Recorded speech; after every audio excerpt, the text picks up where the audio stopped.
Саламатсыздар ма? Мен каналыма қош келдіңіздер. Сіздермен бірге бүгін тағы да Ұлжан Қолдабай біздер жаңа шырша ойыншықтары айдарын бастаймыз.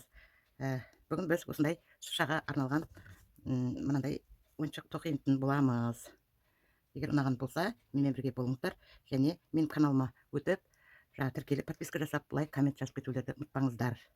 Ал ол үшін біздерге жіп керек, екі түрлі. Мен бүгін көк емес, мынандай жіптен, қызыл жіптен тоқиын деп отырмын. Акриловый және бізге ақ жіп керек. Содан кейін бізге қайшы керек, майда моншақтар керек. Әрине бізге ілмек керек. Мен 2,5 ілмекпен тоқуға алып отырмын. Ине жіп керек. Тағы не болды. Ал бастайық. Ең әуелі кішкене ілмек алып аламыз. Да кереңізше. Сол ілмектен 15 бас воздушный петля, яғни 15 бас жоғары көтерме бас аламыз. Осылайша 15 бас жоғары. Шамаларың келгенше неңізге қарай, сіздер жаңағы молырақ бос тоқуларыңыз сұралады. Себебі бос ілмектерден қазір кері қарай тоқимыз. 2, 3, 4, 5, 6, 7, 8, 9, 10, 11, 12, 13,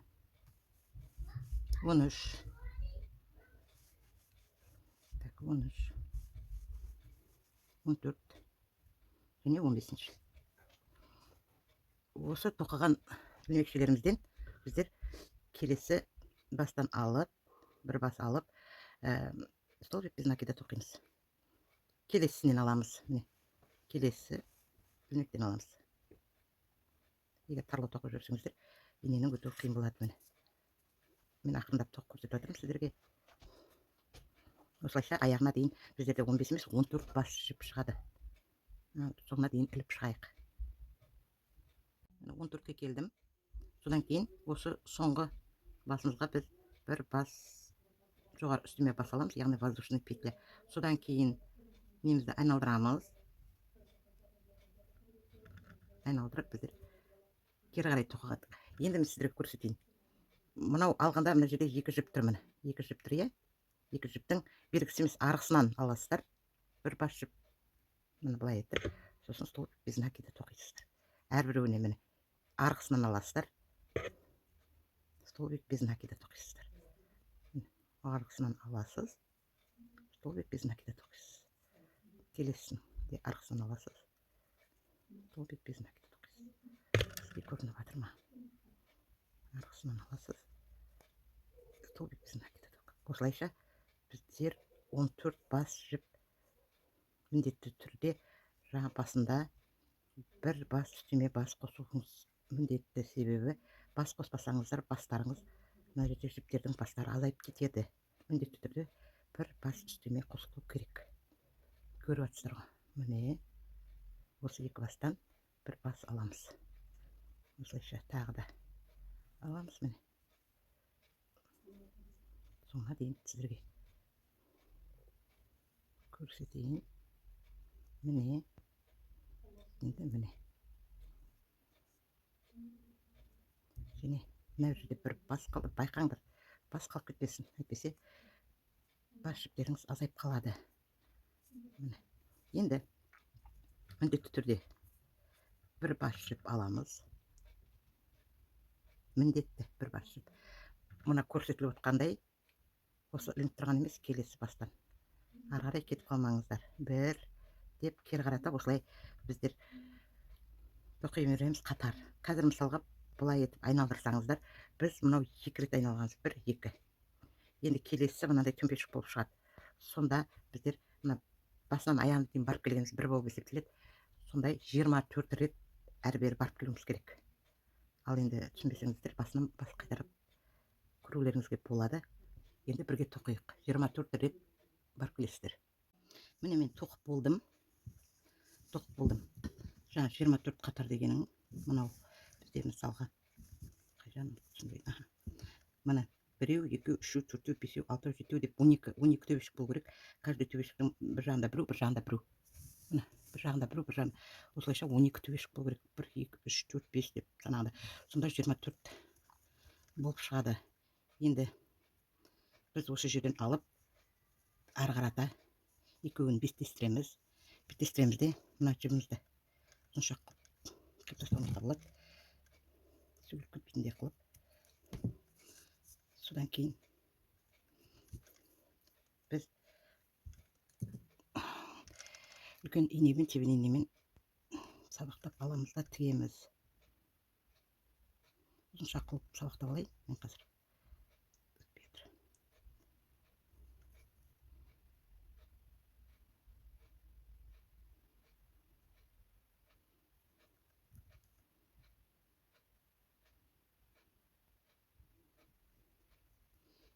сабақтап алдым, бірақ естеріңізде болсын, ұзыншақ етіп сабақтаңыздар, молырақ қылып.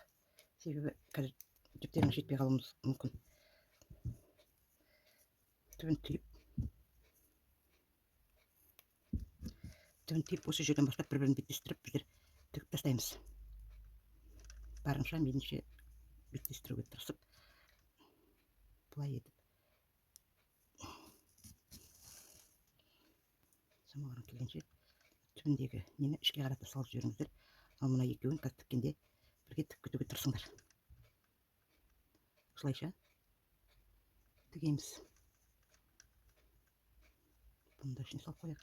Сосын осы жерде ішіне салып қояйық. Осылайша шамамыз келгенше жіптерді алып, соңына дейін тігіп шығайық.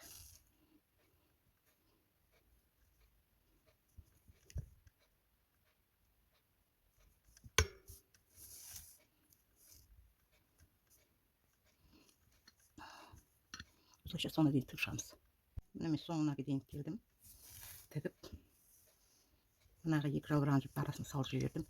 Енді әрбір мынандай түмпешіктің қасынан аласыздар. Осымен тігіп шығамыз. Мына жерде бір түмпешіктің орны тұр. Жобалап, аузына жеткізбей, шамаңыз келгенше жоғарырақ алып, тігіп шығамыз айналдыра.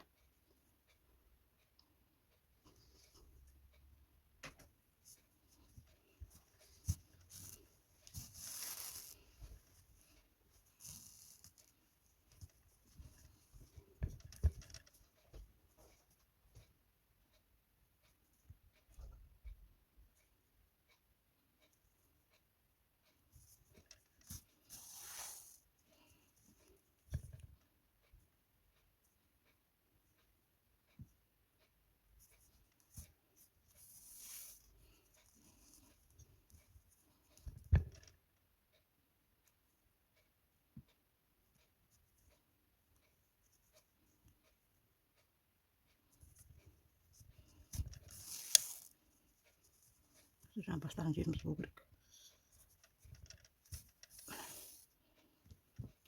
Содан кейін мына жіпті тартамыз. Мына бүлшіктерін ішіне қарата жіберіп, мына жіпті мейлінше тартамыз. Міне тарттық. Көп тұрыстыру. Содан кейін және ашылып кетпес үшін жібімізді осындай болды.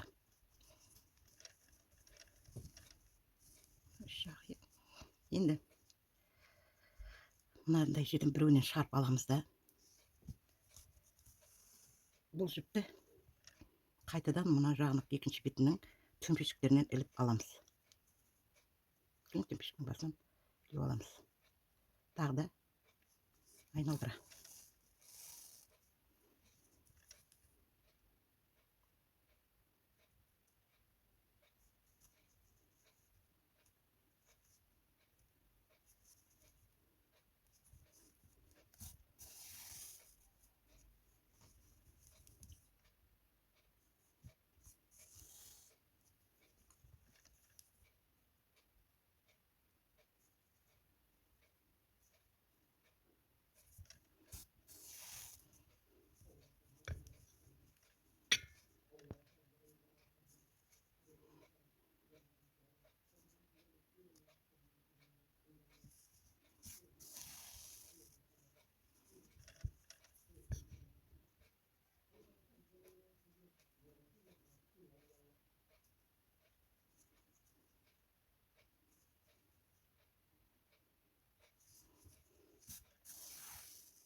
осындай қалташа болып шықты бізде.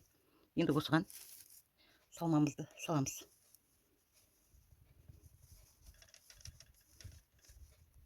Мейлінше мол салыңдар, себебі бізде ана жерде гармошкалар шығу керек.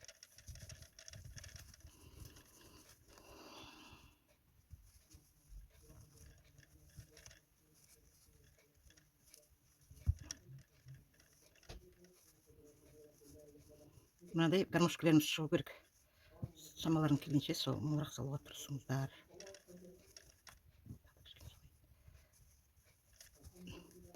Қолдарыңызбен бұрыш-бұрышына апарып, мынандай гармошкалары ашылу керек. Так. Содан кейін жіп айналдырып қойдық қой. Содан кейін барып салмамызды ішіне қаратып күлтпей мынандай қылып дөңгелетеміз. Енді осы дөңгелектің тағы бір жерінен аламыз, себебі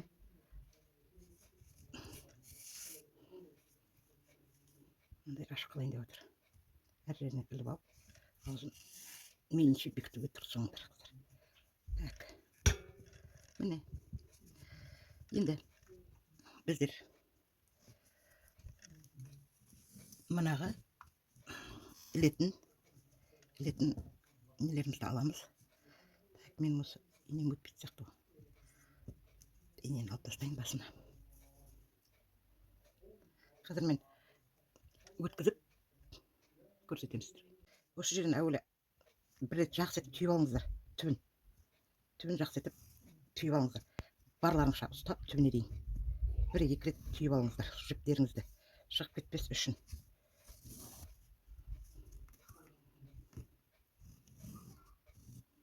Екі рет түйіп алдым. Енді моншақ өткіземіз. Бір моншақ өткіздім. Одан кейін мен мынандай нәрсе өткізгім келіп тұр. Бұны өткізу қиындау болады.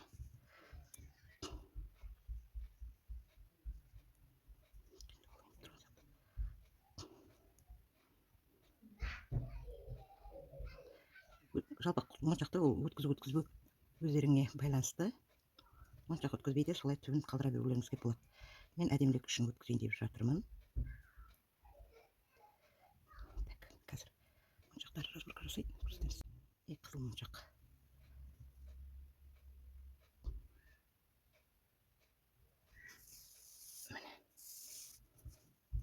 Өткізіп, өздерің шеберліктеріңе байланысты мына түбіне тағы да бітелген моншақ бір нәрсе не істеп жүрулеріңізге болады.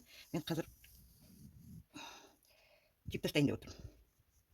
Себебі уақытты алмай, мен түйіп тастағым келіп отыр.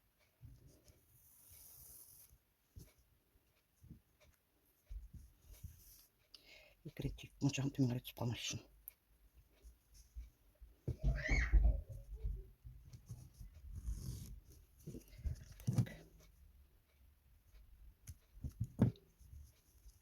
Енді жібімді қайтадан инеге өткіземін де.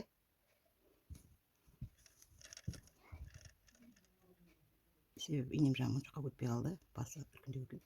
Басы жіңішке ине болса, сол инемен де бітіріп тастауға болады. Шағын. Так.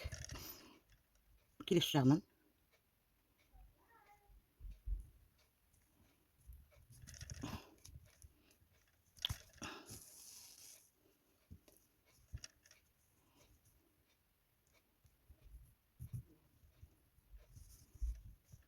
Шамында алып моншақ өткіземіз. Мен моншақ өткізгім келіп тұр. Енді сіздерді білмеймін. Өздеріңіздің фантазияңызға байланысты. Әр моншақтар. Осы жерде енді моншақ бола ма, басқа нәрсе бола ма, сіздер енді өздерің кішкене фантазияларыңды қосып жіберсеңдер. Бұл әсемдеу жағы енді өздерің құзырларыңызда.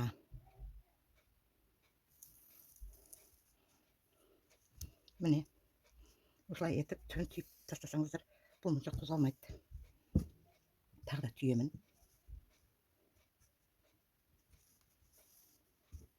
Түбінен ұстап тұрып.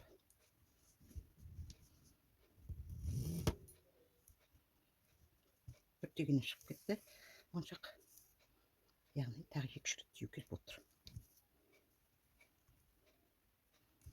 Моншақ қозғалып кетпеу керек. Себебі моншақ түсіп қалмау керек енді. Әсемдікке қойдық қой біздер.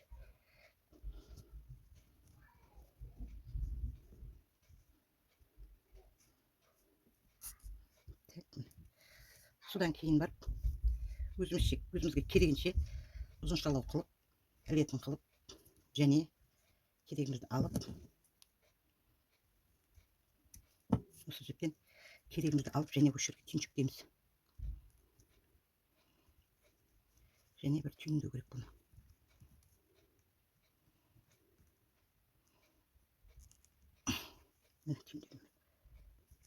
Артық жібін қиып тастаймыз.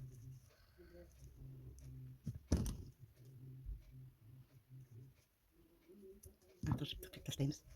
Содан кейін барып біз жұмшақтың ісі бітті. Енді одан кейін барып біз ақ жібімізді алып келеміз. Бұда менде акриловый, өздеріңіз біліңіздер. Ақ жібімді инеге сабақтаймын.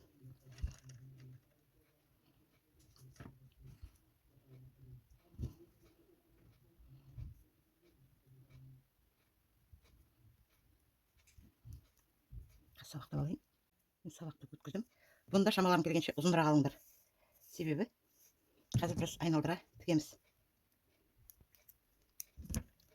Айналдыра тігетін боламыз. Бісміллә деп бастайық. Мына төмен алыңыздар, себебі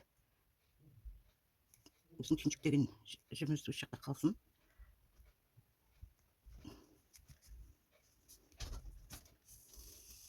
Астыңғы жағынан аласыздар, ішінен емес. Ішінде ол көрініп тұрады. Кейін мына крючокпен ана жердегі ойықшамызға, я болмаса тесігімізге шамамыз келгенше кейін реттеп салып жібереміз. Енді ең бастысын түсіндірейін. Мына бізде бүгіршіктер бар ғой, мынандай. Соның үстінен бетіндегі әрбір қалған неден біздер осылай етіп жүріп шығамыз.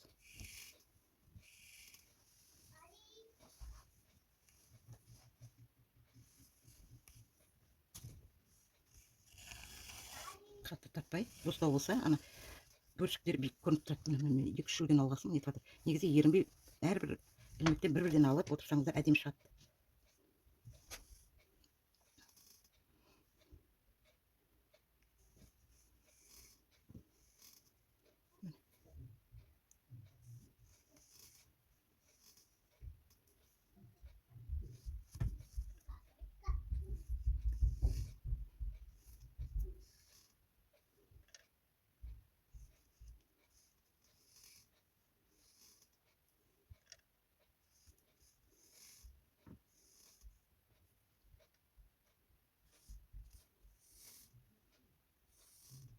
Осылайша. Енді осы жерден бір шаншып аласыздар да келесіге кетесіздер. Бірден.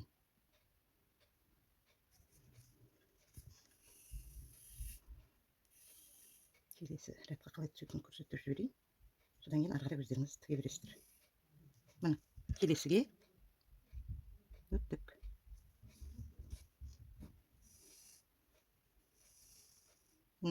Осылайша барлық мына бөлшектерден айналып шығасыздар. Яғни мынандай қылып айналып шығасыздар. Ең соңында мына жерге дейін қайтып келесіздер ғой. Ал тігейік бірге. Егер менімен бірге тоқып отқаныңыздар болса. Міне мен тігіп жақындап қалдым. Осылай әрқайсысының басынан іліп шығасыздар. Содан кейін жіпті үзіп, түйіншектеп ортасына жасырамыз.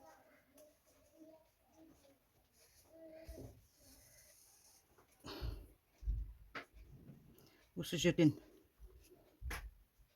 кез келген жеріне жіпті былай істесек болады.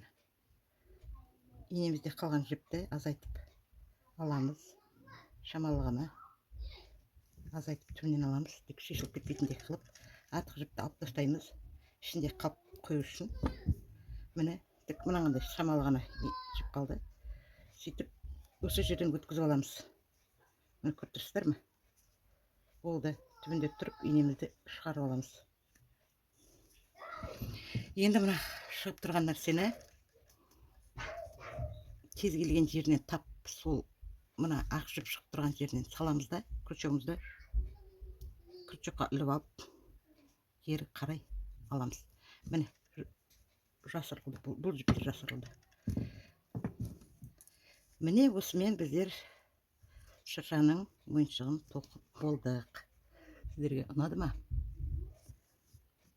осылайша қолдан шыршаға ойыншық тоқып үйренуге болады. Және бұл экологиялық таза, зияны жоқ, балдарға сынып қалмайды.